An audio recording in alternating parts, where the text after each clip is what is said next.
장내 세균이 좋아하는 생활 습관도 있대요. 이런 습관들을 좋아한다고 하는데 첫 번째 시계를 좋아한답니다. 무슨 의미일까? 규칙적으로 먹어줘야 된다. 아, 밥 줄 때를 잘 지켜줘야 되는 거군요, 교수님. 네, 우리 몸이 좋아하는 게 있는데요. 우리 몸은 항상 비슷한 상태를 유지를 하는 걸 가장 좋아하고요. 규칙적으로 뭔가 패턴이 있는 것을 좋아합니다. 그래서 우리가 음식을 먹거나 하는 경우에도 규칙적으로 이게 음식을 먹으면 음식을 먹고 난 다음에 소화 효소가 분비가 되고 위액이 나오고 그리고 호르몬이 각종 소화 관련된 그리고 대사 관련된 호르몬이 나오고 이런 것들이 이제 규칙적으로 계속 반복이 되는 그런 패턴을 보이고 있는데 이게 깨지는 상황이 있죠. 뭐 폭식을 한다거나 야식을 한다거나 그리고 음식을 거른다거나 예. 이런 상황이 되게 되면 이런 균형이 깨지게 되기 때문에 우리 전체적인 건강 상태가 망가질 수밖에 없는 거죠. 그렇군요. 예, 두 번째 생활 습관도 보도록 하겠습니다. 예. 이 그림을 보면 뭐 내시경을 대장 내시경을 받아라 뭐 이런 거 같은데 꽃이 열어볼게요. 들어갔어요. 예. 아, 아니네요. 3초 셀프 건강검진 변을 체크하라, 신 교수님. 예, 보통의 경우에서 우리가 장내 미생물 상태를 알 수는 없기 때문에 그걸 어디서 유출을 해야 되는데 우리 아기들 건강 어디서 유치하죠? 보통 대변을 보고 유출을 하잖아요. 맞아요. 네. 그래서 지금 화면에 이제 그림이 나오는데요. 보시면은 이제 1, 2, 3, 4, 5, 6, 7로 되어 있는데 4번 같은 경우 황금색의 바나나 변이라 그러죠. 가장 이상적인 걸로 치는 거고 1번으로 갈수록 변비, 7번으로 갈수록 설사를 나타내는데 1번이라던가 7번으로 갈수록 장내 세균의 평형이 깨졌다라고 보시면 됩니다.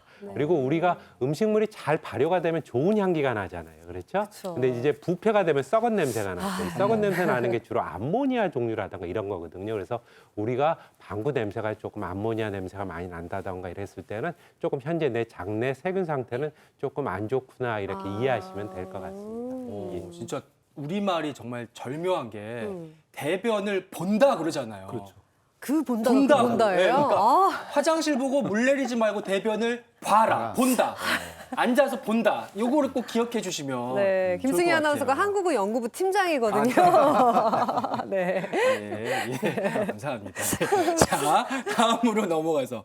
그 다음은 뭔가, 이게 뭐예요, 이게? 한번 열어볼게요. 배를 따뜻하게 하라. 이게 아마 찜질팩 그림인 것 같아요. 그쵸? 네네. 배를 따뜻하게 해주면 이제 장의 연동 운동도 좋아지게 하고 이 혈류 순환을 좋아지게 합니다. 예전에 그 할머니들이 아이들이 아프면 배가 아프다 그러면 소화 안 된다 그러면 이렇게 막 문질러 주시잖아요. 이렇게 약손이죠. 그렇게 문질러 주시면서 약손이라고 하셨는데 그게 이렇게 막 장을 막 마사지를 하는 효과가 있는 게 아니라 이렇게 문지르다 보면 손이 뜨거워지죠. 배에 있는 표면도 뜨거워지게 됩니다. 이게 피부 표면이 따뜻해지게 되면 결국은 장 운동이 좋아지게 되고 혈류 순환이 좋아지게 되니까 이제 그런 효과를 얘기를 하는 겁니다. 네. 그리고 이번에는요, 운동화 그림이 있는데, 뭐, 뛰어라, 운동하라 이런 걸 것 같은데, 장 운동하라. 장 운동을 그럼 뭐, 해요? 마사지 네. 같은 거 해야 되나요? 네, 장이 이제 잘 운동을 할 수 있게 우리가 신체 활동도 하고 가벼운 운동을 겸하라는 건데요. 말씀하신 마사지나 이런 건 아닙니다. 우리가 장을 이렇게 잘 움직이게 하려고 일부 이제 부모님들이 아이들 같은 경우 이렇게 배를 막 꾹꾹 맞아요, 눌러주시거나 세게. 그렇게 하시잖아요. 그러면 이제 변이 잘 나올 거라고 생각하시는데 그런 거 오히려 무리가 될 수가 있고요. 우리가 쉽게 생각하면 우리가 운동을 하지 않고 신체 활동을 하지 않고 그냥 무기력하게 이렇게 퍼져 있으면 장도 비슷하게 된다고 생각을 하시면 됩니다. 그래서 가능하면은 무력해진 장이나 이런 걸 만들지 않게 하기 위해서는 우리가 활동적인 그런 운동도 하시고 활동도 하시게 되면 다른 건강에도 좋잖아요. 그래서 장 건강도 좋아지고 심혈관 질환도 예방할 수 있기 때문에 일석이조라고 볼 수 있습니다. 네, 이렇게 이제 네 가지는 지켜야 되는 거고, 그 다음은 이제 얼굴을 보니까 흉악하게 생겼죠. 이거는 조심해야 될 거, 피해야 될 거. 곰팡이, 식중독을 주의하라. 그래요, 신 교수님. 예, 보통 이제 슬슬 날씨가 뜨뜻해지게 되면은 이제 음식물이 부패가 많이 되게 되잖아요. 그럼 우리가 이런 부패한 음식을 먹게 되면 우리 보면 두 가지 방어 기전이 있습니다. 첫 번째는 음식물이 위에 있을 때는 그거 빨리 없애야 되잖아요. 그러니까 구토를 하게 해서 배출을 하게 됩니다. 그리고 장에 있을 때는 설사를 유발해서 쫙쫙 빼게 되는 겁니다. 그래서 이거를 인위적으로 멈추게 할 필요는 사실은 없습니다. 이렇듯 식중독의 위험이 증가하게 되는데 세 가지만 기억하시면 될 것 같습니다. 그래야 이런 것들을 예방할 수가 있는데 첫 번째는 손을 열심히 깨끗이 씻는 게 굉장히 네. 중요합니다.